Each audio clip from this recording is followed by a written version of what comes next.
Hello, everybody. This is Paula, and this is the Common Book Show. Today, we have an exciting three-woman, one-man panel. We have Richard, who is our usual guest. We have Jill, and we have Virginia, and of course, Tom on drums, my son. So we are ready to go. Hitting the wrong drums. The wrong drums. It's a different drum. It's not a wrong drum. There's no wrong drum. All right. So I have one thing to read. It's apropos of nothing, really. I just liked the phrasing. It's from this book that Brian Muka gave me, and it's a very large book of short stories. So this one is a Tennessee Williams short story, and I really never read a short story by him before. So it's called The Resemblance Between a Violin Case and a Coffin. And just a little blurb that I really liked his use of language here. So, with her advantage of more than 2 years and the earlier maturity of girls, my sister moved before me into that country of mysterious differences where children grow up. And although we naturally continued to live in the same house, she seemed to have gone on a journey while she remained in sight. I just thought that was very poetic and a nice way to talk about, a sibling growing away from you. I'm enjoying this book. It's a lot of, there's a lot of stories in here that are older stories, and they have racist language. Mm-hmm. So I'm not sure if the editor put it together in the light of wanting to use racist language or what, but it very interesting. They're older stories, so of course they're going to be written differently. But what is the copyright date? It's not, well, the thing is, it's copywritten 1999, but it's short stories. It's short stories the stories were written at different times. Yeah, they're not going to revise those stories to comply with modern standards, which is fine. I don't think they should, but it just seems like, is it possible that every short story had a racial slur in it before modern times? It just seems incredible that there'd be that many. Well, it is interesting that you said that, Paula, because then we have like a barometer or a thermometer that we can look at, that this nation has changed. Maybe it hasn't changed fast enough, but it has changed. And I think that's a positive note, that we're no longer accepting that type of language. Right, so right. That is so nice. That is so nice. I agree with that. And I don't agree with judging the past by the present. I just don't think that that's a rational way to behave. But I was curious about the fact that there were so many stories that had some kind of racial language, and it kind of felt weird. But so here we are. I'm still on the mend. I've got 2 ace bandages on my ankles, and I'm set up in the living room today because Tom came over and made that possible, and Greg's nicely watching the game without the sound on, so that works for me. So now there's a football game of some sort. Houston versus Baltimore. Yeah, it's one of the playoff games. This is one of his high holy days are the Allentown Art Festival weekend and this weekend, and then of course all of October when there's playoffs for the baseball. So those are his high holy days. But I like this. We have an all-woman panel, so I want to talk to, Jill. I'm glad to see you Richard here. Well, I'm glad to finally get here. Richard is it's like me and Richard, me and Richard and whoever shows up, So is there anything that you wanted to talk about in particular, Jill, or are you just here to join us for conversation? Well, I guess I'm more here to join for conversation. Okay. All right. That's cool. I like that. So, Richard, want to start with something on your list? Yeah, I like this one person puts out a newsletter because he's fascinated by statistics. Uh-huh. And there's so many interesting stories that from reading all of the databases that he reads that come up. Here's one that came up this week. In 1950, can you guess how many people lived in the United States that were over 100 years old? I don't imagine there were many. 2,300. Oh, that's quite a few. That's more than I thought. Now, this is I would have guessed lower. This is Yeah. amazing. 40 years later, 1990, Yeah. it went from 2,300 to what? I'm gonna say it went down. You think it went down? It went up to 37,300. Well, I was I've going to been say noticing- 10 times. Yeah, I have been noticing a lot that you see on the news, so and so is 100 years old, or is 101. I've been noticing that more and more, and that gives one hope. You figure.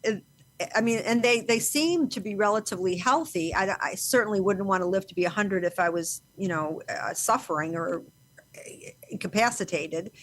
But I would like the thought that I had that many more years to go. How about you, Richard? It depends on the quality of life. Well, yeah, I want to have that's I want to have a basically- high quality of life. Of course. So that was in 1990. 30 years later, it went from 37,300 to what? All right, now there's a trick question. Go ahead. I don't know, Richard. It went up to 80,000. So it is going up. So now we're in 2024, and they're looking at the prediction of what it will be at the end of this year. Uh-huh. They're predicting it'll be over 101,000 people will be 100 Wow. or bigger. Now, this is the second thing that this person looked at with the statistics. What age would you say is the age where most people die at? You know what I mean? Like in a certain year, so many 51-year-olds died, so many 81-year-olds died, so many 76-year-olds died. What would you say is the smallest one? Like, gee, hardly any people died at that age. Oh, the smallest 7. one? Yeah, the smallest one.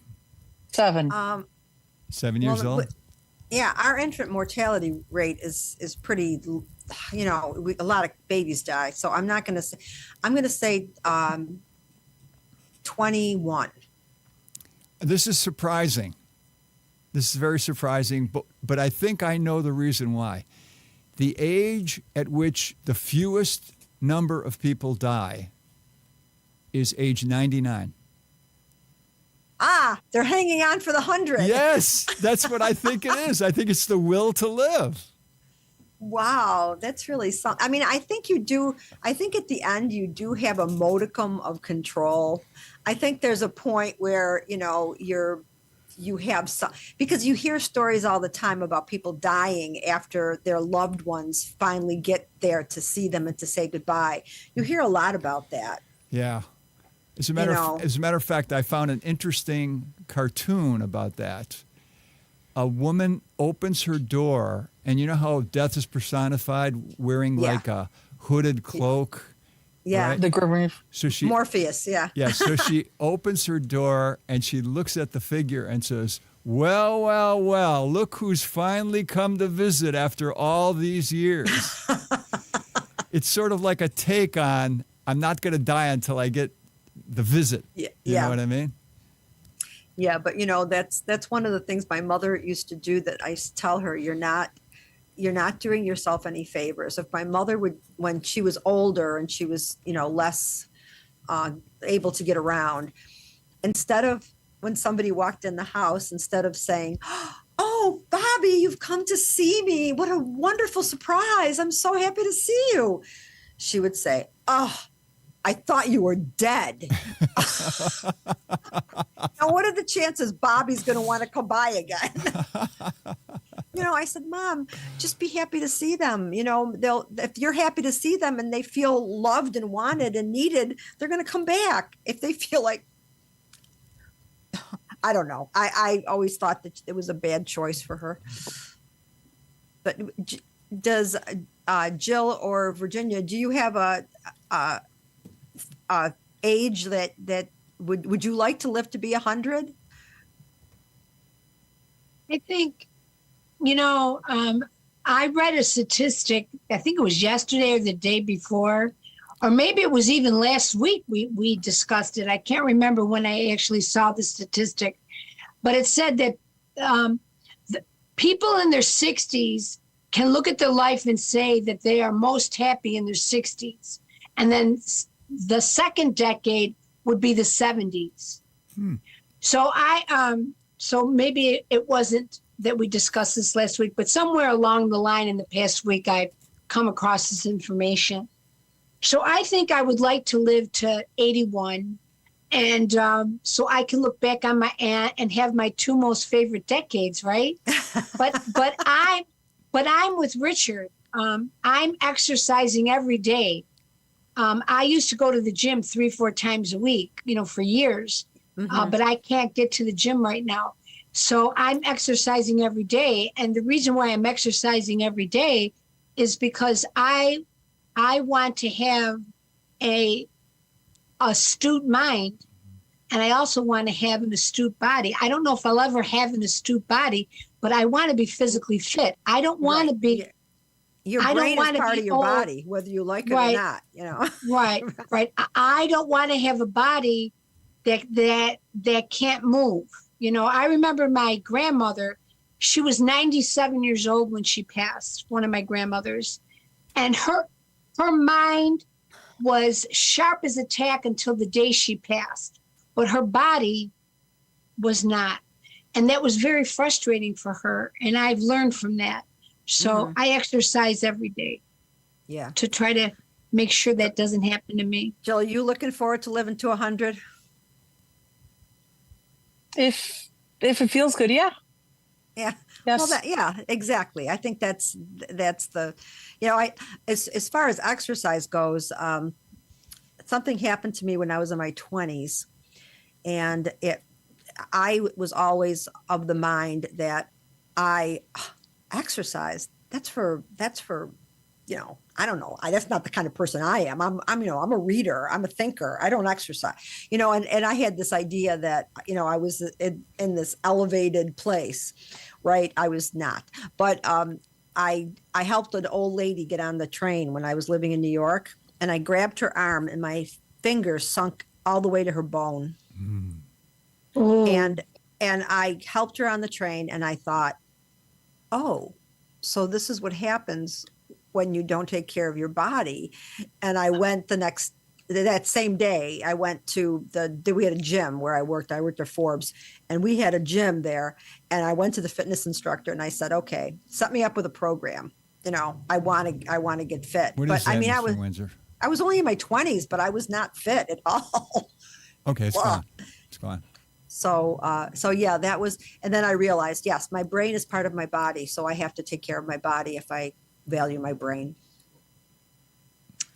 So I don't know where I got all these highfalutin ideas when I just started reading books a few years before that, and all of a sudden I thought I was like the super mind or something. It was,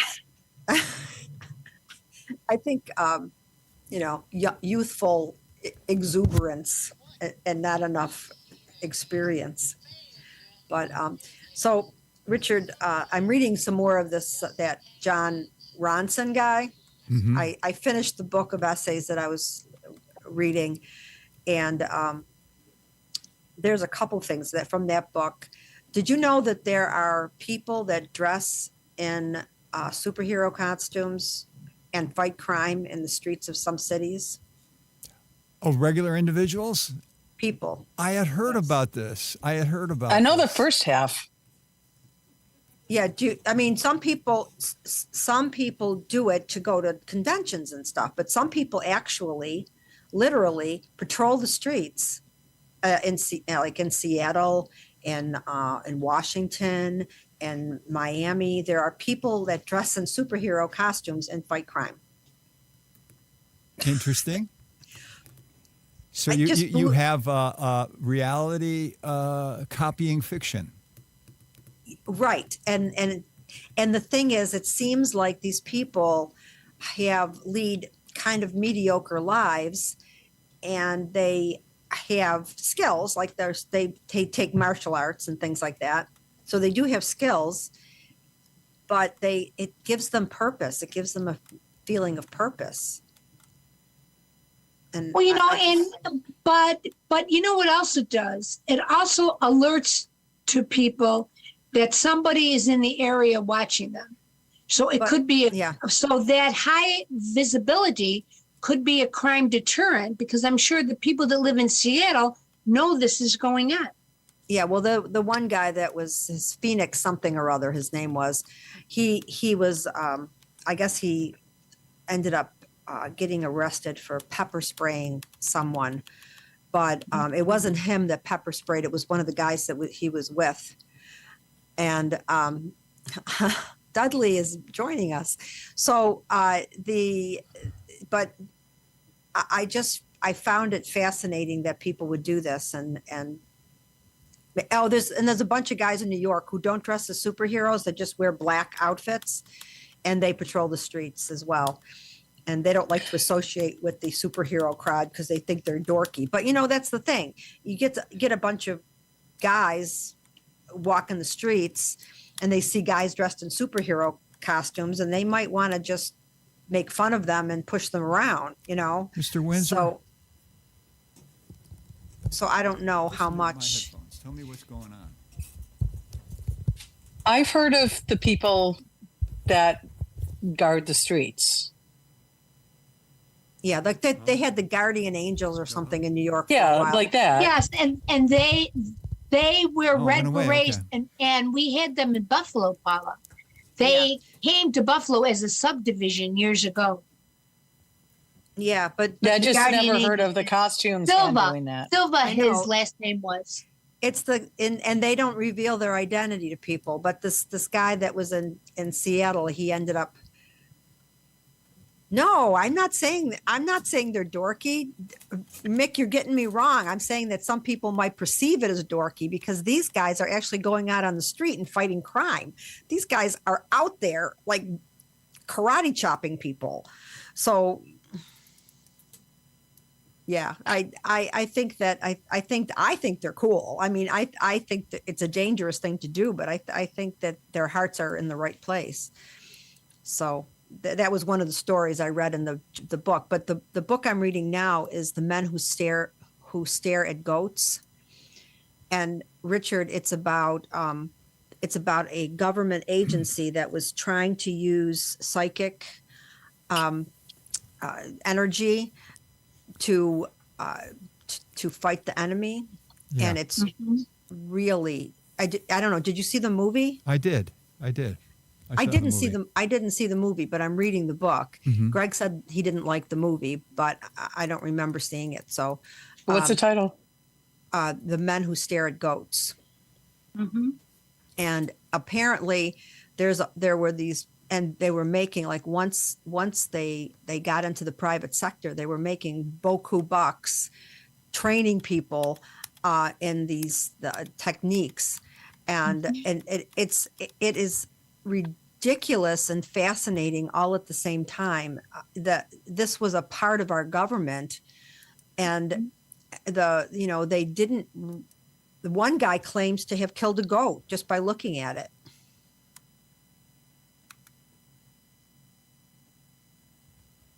I mean, I don't know. The book. I love this writer because he finds the craziest people to interview and to write about. So he's really finding these outsiders all the time, and I really enjoy him. But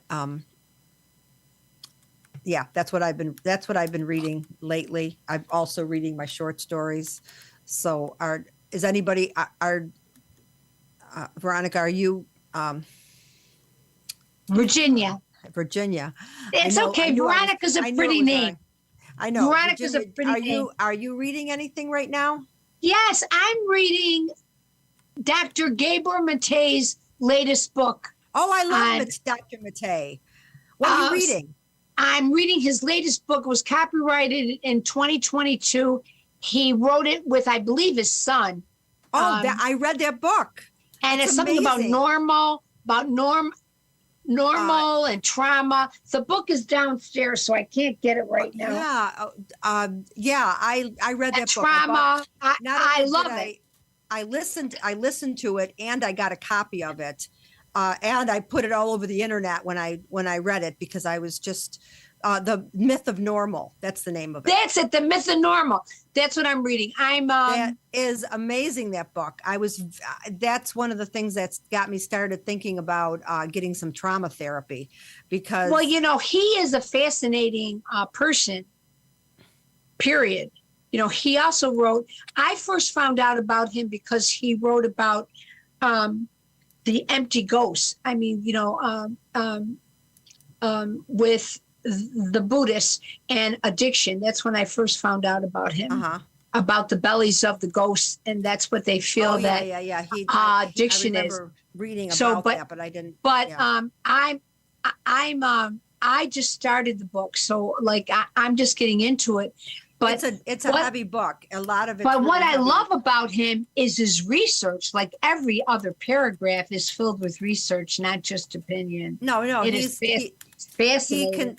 He convinced me that a lot of my physical problems are because of trauma. Oh, really? Okay. Yes. Yeah. I have chronic illness. People who have a pain have condition, chronic illness. and I have So I'm sure that. And it's so weird, because the more I read, the more I identified with the people that he was writing about, and I was like, "Oh my God, this is so bizarre." Because what saddened me. Now, I had known that people with PTSD are more prone to chronic illness, but I did not know that they died like 10 years younger than the rest of society till I read the book. There goes my 100-year. I read the statistic in the book. So, when we speak of our veterans who protect us, it's not just veterans. It's so sad. I know it's not just veterans, but I am a veteran. So of course I have a very big affection towards veterans. Yeah. So, but when I read that, I was like, America needs to know that our veterans are not only just risking their lives on the battlefront, they're risking their lives back home, because we die sooner if we have PTSD by at least 10 years. I was so saddened by that statistic. Yeah, really. It is. And I mean, I had a couple friends who came back from Vietnam with, pretty messed up. One guy was the guy in the helicopter that would jump out to pick up the people that were injured. And, he didn't come back okay. He was a mess. But anyway, that's a great book. I'm glad you're reading it, because I highly recommend it. I love it, Paula. I love it.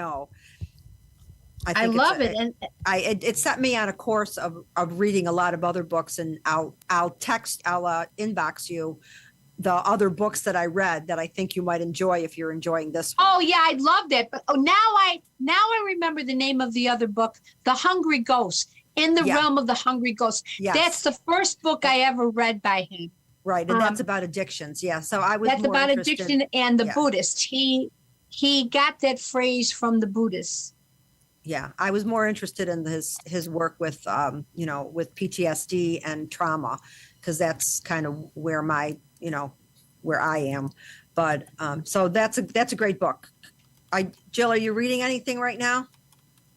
I'm almost embarrassed. I'm reading a Lucy Foley book. Oh, nice. A what? I didn't hear what you said. I'm sorry. Oh, Lucy Foley? Yes. Oh, I don't know who she is. Who is she? She's a writer that I've read a couple of her books, and they're similar. This one's called The Guest List. I chose it because I didn't know what to read, and I wanted some sort of fiction. And it was on that Reese list. And I have found decent books on that Reese list. Oh, that's good. Yeah, I don't know anything about her, but I don't read as much fiction as I used to, but I love fiction. You know, I like women writers. I was reading only men for so long, and then I started looking into women writers, and it's good to read something with a female perspective.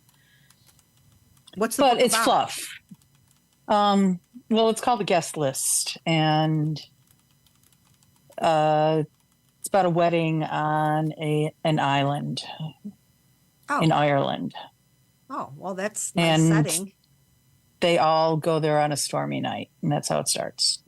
Oh, well, that sounds cool. I like books set someplace where I can imagine what the place looks like. Of course, you can go online now and look at pictures of the places, but I like things that with good descriptive sets.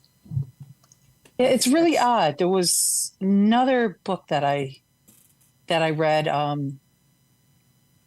that was almost the same thing, but Well, same kind of a deal. but Where it was they went, more. They went someplace, but it was more of a private club. Oh, okay. Different authors, similar idea. You know, getting Jill, into yeah. who If did you what to who. do you read actual physical books or do you read like on an iPad? I actually read physical books. I've been Listen, going to come yes. over and get books for me. My sister sends me fiction all the time, and I sometimes I read it and sometimes I don't, but I've got stacks of it. So I can. My issue is I don't always have time to read them. Oh yeah. So they'll So sit what? You there don't have to. for There's no. months in between There's no chapters. time. There's no time frame. It's a whatever. If you want a book, I mean, I've got them. in July and August, it's like every week can be a new book. But this week I was able to read some, which was nice. Is that a piece of Craig's artwork in the background there? Craig from. Actually, yes, it is. I have a mini canvas. Oh, that is so cool. Yeah, I recognized his. I mean, I've been in his gallery so many times. I recognized his work. That's cool. Yeah, it's I like it. I do too. It goes right next to my metronome. Is there a reason for that? Is it a spiritual thing? Or does it fits on the just shelf? fits there? It fits on the shelf that way. It's perfect. That's perfect. All right, Richard, what have you read this week? I know you're not reading books, but what are you reading in the Times? I listened to a lecture by Roger Penrose. Does anybody know who that is? The name sounds familiar, but I do not. He won the Nobel Prize in Physics in 2020. Okay. So he was asked exactly how important is math in understanding the world? And I thought he gave a very insightful reply. Here's what he said. Okay. He said, well, let's take this chair. It's made of solid stuff. It's made of fibers. It's made of cells. Now, those are made of molecules. The molecules are made of atoms. The atoms are made out of nuclei and electrons going around them. And they're held together by things called gluons. Those gluons are made up of things called quarks. And at that stage, if you want to talk about quarks, all you can do is talk in the language of mathematics. Huh. And the person said, well, then how do you know what you're talking about is true? And he said, well, look at Einstein's theory of light. That was all mathematics. But it wasn't until instruments were made that could test it that they proved it was true. Mm-hmm. So if you think about it, in order to truly understand the world at its most basic level, you have to learn a whole new language, the language of mathematics. Yeah, I agree with Dudley here. Math is hard. Richard, I really wish that part of my brain worked because I think that there's some kind of magic in math. I mean, they call it proofs, right? In science, they have mathematical equations that prove something.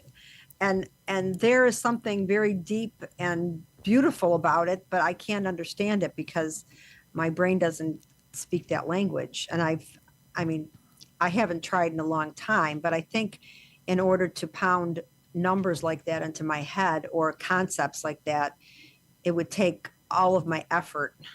You know, and what about the people who, who get to that point where they almost understand everything based on math and they kind of dissolve, What do you mean dissolve? like that, A Beautiful Mind.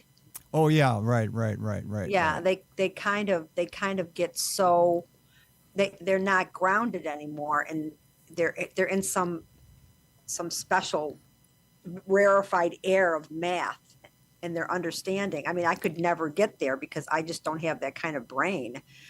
But I think I don't think it's, I think that it's getting that close to understanding things like that can be bad for your mental health. Well, I will say that when we learn math, research has proven that students that do well in music usually do well in math, and vice There's a versa. connect- there's definitely a You can't do connection. music without math. You can't do dance without math. You can't do art without math. You just don't see the numbers you're using. You're actually doing math in your head. Well, it's Wow. funny that you should say that, Yeah, Joe, that's because true. because when I took statistics, I had to pass that to graduate at UB, and I really didn't think I was going to pass it. But I could do the math. I mean, the math from the statistics, if I could do it my own way, but I didn't have the right way of thinking to plug in the Theoretical?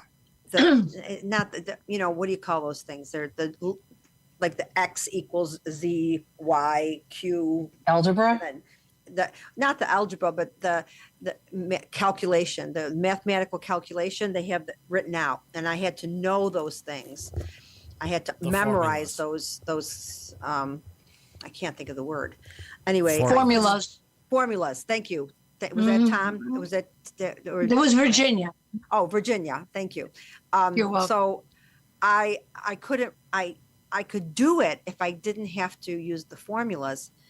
And so there is a thing where you can figure it out. My brain will figure it out, but not like they want me to. I Well, can't, well, I can't Paula, plug in. I have a story. I have a story that will go along with what you just said. I'm a visual artist, and I was taking fabric design, Mhm. and I was in fabric design class, and we had a formula that I had to follow. And I was staring at my fabric, and I was staring at the design that I had rendered. And I'm looking at, but not on the fabric. So I had to transfer the design on my paper to the fabric. And I was just staring at it. And I was thinking, and my brain was freezing on me because I couldn't figure out the formula. And my professor came up to me and said, Virginia, what's the matter? Because I was frozen. I was just like, why, what's going on here that my brain is frozen? And I explained to her what was happening with me. And she said that she had the same problem. And she said, let's devise your own system, your own formula to transfer your design to your fabric. So we developed my own formula system, mathematical system, to transfer that design. And I was fine. I ended up getting an A+ in the class. I did as well when I was in college. That sounds similar. But one thing you say that you need to go, if you ever have a chance to go up to Toronto, there's a textile museum, and it blew my mind. If you are into textile design, whew, it was phenomenal. It's a tiny. Was it little really? museum. Was it? Oh wow! It's a tiny little museum, and I didn't know about it. Thank you for sharing. Greg got to go to the baseball game, and I got to go to the textile museum. so it was give and take. But Richard, you had something you were gonna say about the math and not being able. I don't know where you were going with it. Something to back up what Jill said, that Yeah, okay. you often do math and you don't even realize you're doing it. Yeah. True. So, for example, if somebody throws a ball in the air and it has an arc, Mm-hmm. and they're throwing it to you, your mind, in order to get underneath the ball to catch it, has to do a form of calculus. Isn't that interesting? That's Wow. fascinating. And you don't even realize it. Now, this is the amazing thing.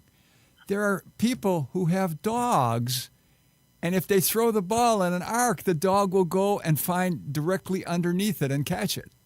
Yeah. That means even a dog can do calculus. It's amazing. It's just the formula. I mean, even that with screw us sailing up. or flying, flying, playing pool, you Yeah. can't Oh, sail yeah, pool. unless you can do math in your head. Yeah. Oh yeah, Because pool. there's to do the lifting and everything. And, You have to know the velocity and the angles and the low pressure versus the high pressure and how it's going to react. And you do this in your head. Which Yeah. makes you wonder, how many intricate things do we do in our brains that we don't even realize we're doing? Absolutely. Well, Good point. and we talked about this a few weeks ago. I am so amazed by our ability, first of all, to learn language as infants, and then as you get older, to be able to make the notes that you hear. You hear a song, and your brain knows how to make those notes so you can sing it or hum it or whistle it. To me, it's phenomenal, because in order to play an instrument, you got to learn how to do that. You got to learn where to touch that instrument. How does your brain know how to position your throat and position your tongue and open your mouth and close your mouth, and in a way, all of your vocal cords and all those things in your mouth have to cooperate in order for you to be able to sing a song. And so, I mean, that seems complicated to me, but yet we all do it. I mean, catching a ball, catching anything that's being thrown at you. Of course, there's math involved, but did the math come first or did the math come after? Did somebody figure out the numbers that made sense of that movement? Mm-hmm. Yeah, that's a big debate. Like, if you ask a lot of mathematicians that are on the vanguard of discovering new ways of understanding the world using math, Mm-hmm. and you say to them, when you made this discovery, were you just making new combinations of this little model in your head and they seem to work? Or were you actually discovering something built right into reality? And every mathematician who I've ever heard ask that question has said the same thing. They say, at the time you're doing it, they say, of course, it's a pattern in our minds that we're imposing on the world. But I swear, when I was working on that, it felt like I was discovering something built right into reality. Huh. I mean, but even things like the geometric shapes of flowers and that one picture that Paul Dragem put up last week with the bug's eyes, the honeycomb shape of, that's all math. So there is a mathematical base to reality. Mm-hmm. And I'll never know any of that. That's beyond me. Does everybody know about the Fibonacci sequence? I think we've discussed it before, but I could use a refresher. Well, you start counting and you say 1. Now 1 plus 1 is 2. Then you say 2 plus 1 is 3. 3 plus 2 is 5. You see what you keep adding the number before? Yeah. There are many, many flowers that if you look at the petals in the first row, the second row, and the third row, and the fourth row, it's the Fibonacci sequence.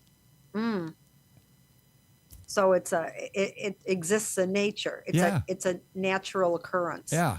And if you look at snails that have little markings on their shell in the spiral, it's Yeah. the Fibonacci sequence. Yeah, that's pretty amazing that these things have such predictable patterns. It's like you never like something is never born with no mathematical pattern.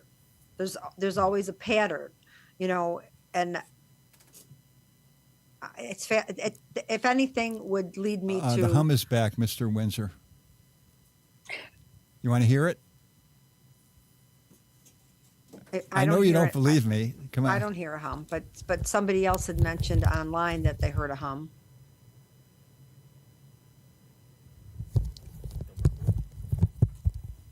Every time he puts the headphones on, the hum goes away. It's magic. Someone's messing with you, and they're doing it mathematically through decibels, Right. Yeah. So megahertz I mean, and decibels. I know that there's some kind of deeper thing. And the math the math shows me something is going on, but I don't have that kind of intellect to be able to figure it out. Let somebody else figure But it out. everything can be broken down mathematically. Yeah, I know. If you know I the basics, you can break things down without having to think of the equations or whatever. I mean, even birth, Ooh. somebody figured out 40 weeks, 28 Oh, all that right, kind of right. stuff. All math. Yeah, that's right. You're right about that. So But this is about reading. this isn't what? This is not about reading? I know it's not about reading. But We're just this talking, I know, I'm only teasing. we're just talking ideas. I like ideas. Ideas are cool. You know, I'm a big nerd, Jill. Don't you know that about me? But all right. So what else is on your agenda today, Richard? Oh, I'm going to watch more of the Jack Reacher series, you know, the mini series. I don't know. What's it called? Is it Jack called Reacher. That's the name of it, Jack Yeah. Reacher. And Anybody else watch it? I saw an ad. Okay, so- That's it. what I know it what I exists. like about it is they often do this one thing, and I'll explain it to you. If only we could get into this thumb drive. It's got a password protected thing. We can't. If we could find out who's doing all these killings. Well, let's think. Jack Reacher's always saying, now let's think. We can figure out the password if we apply our minds to it. Now, the guy who encrypted it, what was most important to him in life? Come on, we know this guy. We were friends with this guy. What was most important? So they start kicking out things, and he says, that's right. He liked Miles Davis. He liked the Pittsburgh Steelers. And so they try these different passwords based on that. Maybe it's the most famous Pittsburgh player, or maybe it's the most famous Miles Davis song. Maybe it's the word Miles, but hitting all dead ends. And he goes, we're not thinking big enough. We're not thinking big enough. He had things that he admired. What was the most important thing he admired? And they're thinking, well, I don't know. I mean, he admired you, Jack. And he says, oh, come on, be realistic. And they go, no, he always talked about how he wanted to be like you. And so Jack Reacher says, try the password Reacher. And that was it. They got into the thumb drive. But I mean, it's so fantasy-like, you know, that somebody could use their powers of deduction and accurately do it. Yeah. I mean, I guess a lot of people do use words that you know, of things that they enjoy, but sometimes I just get Like password pissed off. 1, boobs. Yeah. Sometimes I just get pissed off and say, "Fuck you." That's my password. You know, but you know, I mean, I think it's probably possible. That's how they hack into all these Facebook things. You know, they figure out what password they used. But you've got to, you know, I know people at work who used to just use 1, 2, 3. You know, I mean, people do that. Yeah. So this show it's like a crime show, or Yeah, it's a crime in which Jack Reacher is this. He's almost like this bodybuilder type. Uh-huh. So you can't beat him in a fight, in a fist fight. Right. But he's also got this Sherlock Holmes side to his mind where he can figure things out. And that's what makes it sort of, it's not quite a superhero, but it's like almost like the best of both worlds if you're looking for a hero in a natural sense. Like Sherlock Holmes meets the Hulk. Yeah, yeah, yeah, yeah. Yeah. So, So do you think someone's password could be like 054HOTF716? yeah, Maybe something like that. yeah. Something like that. See, you're tapping into this thing that I'm saying, Jill. You're saying, look at what's most important to that person, and you'll probably find the password is somehow related to that. Yeah. Yeah. It probably has something to do with you were staring at goats and you made me start thinking about you. You're dropping goats with your mind. You know, I can't get enough of this new writer. I'm just so fascinated with. Is that what goat yoga is about? No, goat yoga is actual goats that step on you while you're doing yoga. Yeah, but maybe I- they're the government. Maybe they're like it is. testing Maybe us and there's a training certain- us. There's a government plan to get us all Manchurian candidate thing through goat yoga. Manchurian goats. Oh, Sorry. we started watching Richard. I don't know if you would like it because it's kind of off the wall and certainly not topical. But we started watching After Midnight, the new late night show with Greg. What's the name of that woman? Taylor Tomlinson. She's a comedian, and it's like a game show, and it's very silly and it's funny though. They show a lot of stuff from the internet, and they kind of riff on it. They have a panel of 3 comedians, lesser known comedians, and her as the host. And they play around with all these memes and stuff online, and I've really been enjoying it. It's really funny. Yeah, that's it. That's it. Oh, they get money for No, they don't get money. So this is how silly it is. This first group of people that was the first show. Yeah. What they were playing for was the approval of Taylor Tomlinson's father. Wow. That's what they would. So they were, and then yesterday they played for ketchup packets that she had in her refrigerator, and the second one was they played for an extra year of their life. Ooh. So I mean, it's silly. It's nothing. There's nothing topical or news related about it, and maybe that's what I like about it now because, the news is so frightening and terrifying that sometimes it just helps to release your mind to nonsense. You think silliness can be an important part of mental health? Laughing can certainly, if silliness makes you laugh, that's a good thing. The Have you heard indigenous say, go ahead. No. Okay, go ahead, Virginia. Oh, I was just going to say that the indigenous say that they have a saying, laughter is good medicine. Yeah, it's definitely good. It's been proven to help people get better when they're sick. There's a lot of studies that have been done about laughter.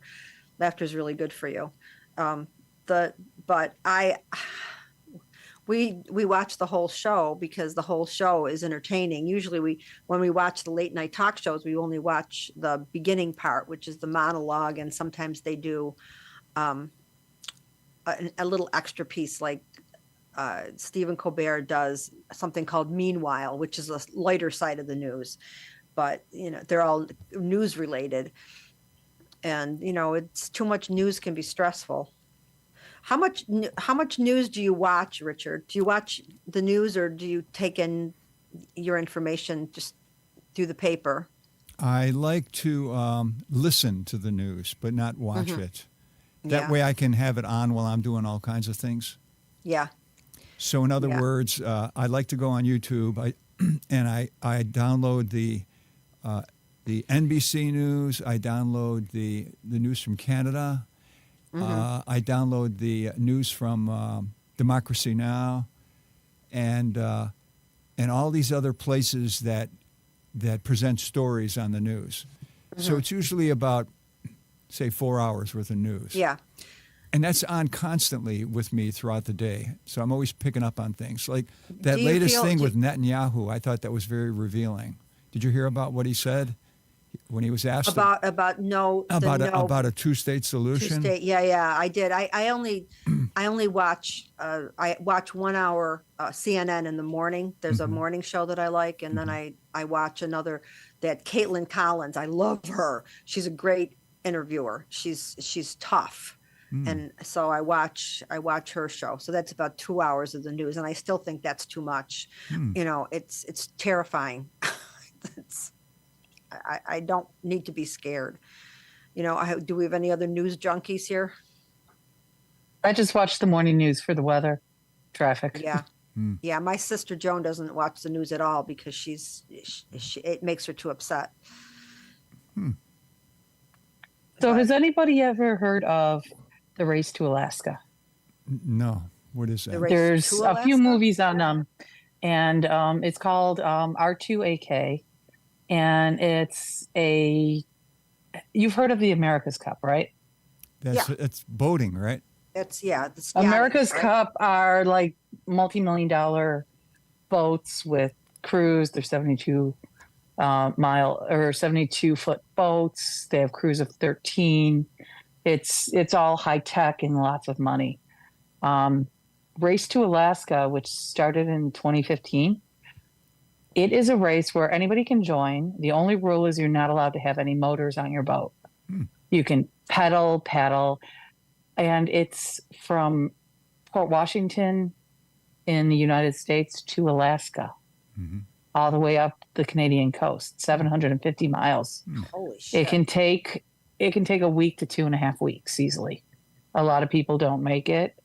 A few people have done it on makeshift boats that were made out of kayaks. Some people paddle boarded. Some people used, 35-foot sailboats.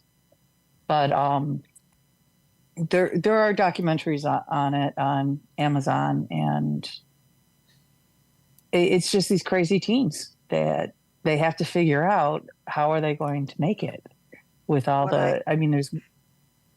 it's crazy. Am I getting a vibe from you, Jill, that you would like to try this thing? Oh, I am not in shape enough to go 750 miles. There's one portion of it past Cape. It's like Cape Danger or something, or Cape Cautious, and there's this one section where the Pacific Ocean goes against these land masses, and the current changes every 12 hours. Wow. Or 6 hours or 12 hours. And they're hard Holy rapids. crap. Like you're going in the rapids in Colorado. So you either dock your boat on the side or figure out how to go. Yeah, this sounds like a kind of a Mount Everest thing that I have no real. It doesn't interest me because it sounds dangerous and nasty. Oh, it's dangerous. But it's like seeing how people duct tape their way.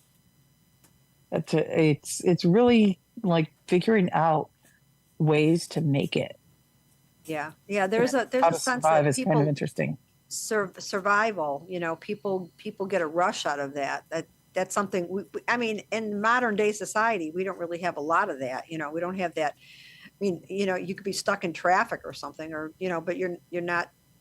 There's no real survival skills that you need in order to make it through your day.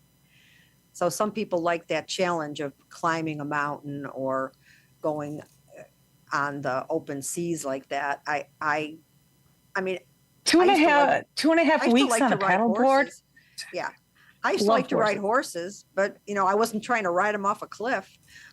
No, you know, but I'm sure there's a name for that. there's And probably a long psychological name for that. there's probably some rodeo thing that would Yeah. extreme jumping.